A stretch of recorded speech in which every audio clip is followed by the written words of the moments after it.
Billy Creekmore, Chapter 20. Uncle Jim and I postpone repairing the barn, and once again I do some spying at night.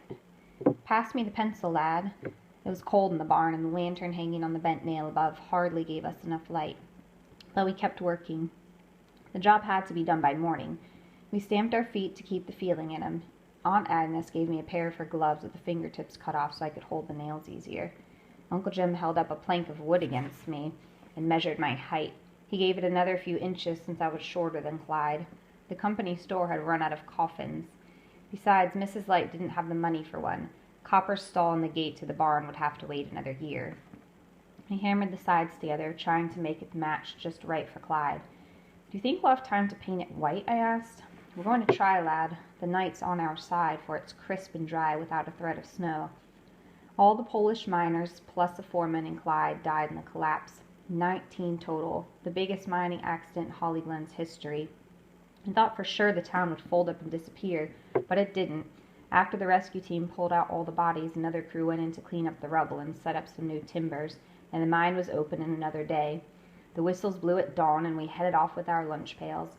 Markle stomped with pleasure when he saw me. I gave him some dried apple from my lunch pail and scratched him good and long between the ears. It was a regular day, as if nothing at all had happened and no one had died. The whistle blew again and we headed home. The only thing out of ordinary was the announcement posted at the entrance. Out of respect for the dead and their families, Mr. Newgate had canceled the annual Christmas party. And even though my 12th birthday was soon, I didn't feel much like celebrating that either. After the paint dried, Uncle Jim and I carried the coffin to the boarding house. Aunt Agnes was there, helping Mrs. Light wash Clyde's body and get it ready for the funeral. I didn't want to see his body again, so when Uncle Jim went inside to help him place Clyde in his coffin, I waited outside. It seemed to me I'd seen enough of death. It scared me more than the spirits I felt, since it could come up on you with such violence and suddenness. I sat on the front steps of the boarding house and looked up at the sky. It stared back at me, cold and blank. All Holly Glen turned out for the funeral of the 19 dead. Their coffins filled the front half of the church, and everyone but the families had to stand outside to pay their respects. Folks were wailing and crying, or else all stiff in their bones, as if they was afraid if they let themselves soften they'd fall apart and break. When it was my turn to walk by Clyde's little white coffin, I placed my hand over where I thought his heart might be. Neva Shyrock said the newly dead were awful sad, but I couldn't feel any sadness coming from Clyde.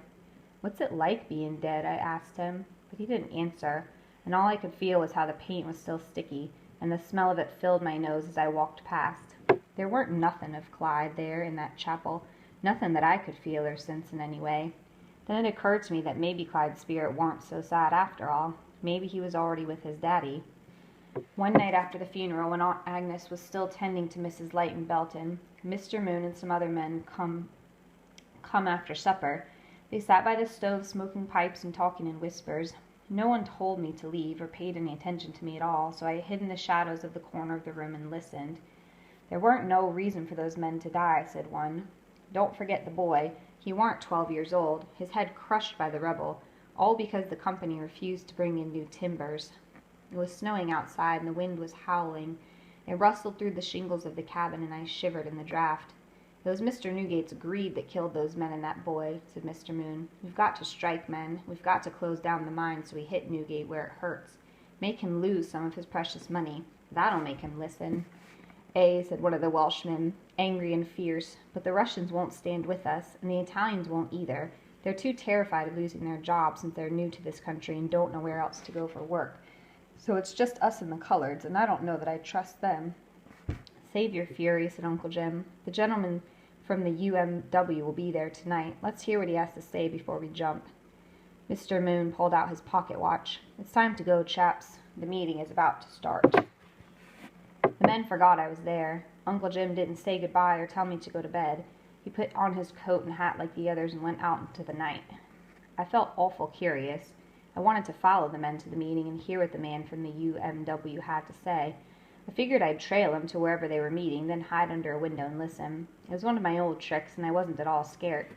I was good at spying in the night. I slipped onto the porch without slamming the door, stomping too hard, but quiet and easy as you please. I sprinted up the hillside into the woods, parallel to the men, so I could just keep up with them without being noticed. Others joined them till there was 20 or more heading toward the far end of town. Up the mountain in the last row of houses was a little house set off from the others with 2 lanterns burning in the window. Someone knocked on the door, and when the last man was inside, I run down there, silent and quick. Crept around the back of the house and looked through the window. There was arguing and fighting, but I couldn't make out what was being said because everyone was speaking their own language and no one was listening to anyone. The Italians was yelling in their language and the Romanians was yelling in theirs.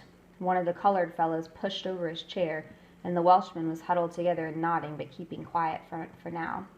It seemed like all hell was going to break loose till the man from the United Mine Workers took off his cap and stood up.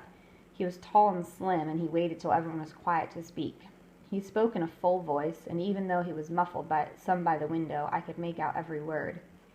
It's one big union, not a separate one for colored and another for Italians and another for Welsh. It's a union of workers, because that's what we are, workers. Those of you who are white and native-born and think Mr. Newgate is like you are wrong. He ain't like you. He ain't like anyone here. He's like the coal baron in Beckley and the coal baron in Eccles. He's like the bank owners in Charleston and New York and Boston, but he ain't like you. He don't care about your children. He don't care about your wives. He don't care if you lose a leg in the mine or an eye or your life.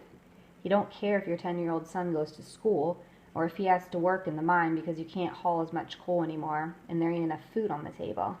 All he cares about is the coal you shovel out of his mountain.